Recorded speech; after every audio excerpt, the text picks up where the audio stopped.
Habang ako'y papauwi po, mayroon akong napansin na isang kanais-nais na damo.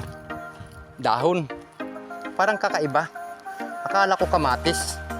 Ngayon po, tiningnan ko kung anong klase ito. Ito po siya, oh. Yan, oh. Yan. Yan po.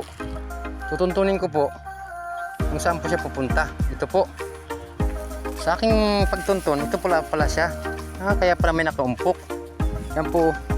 Yan po siyang uri ng halaman na may bunga. Ano? Yan.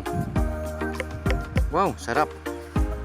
Ito pala yung tawag na watermelon. Hindi po alam kung luto na po siya o hindi pa. Paano kaya malalaman na hinog na to? Pitasin, tapos iuwi. Pitasin po natin. Uy! No. Yan na po siya. Pitas ko na siya.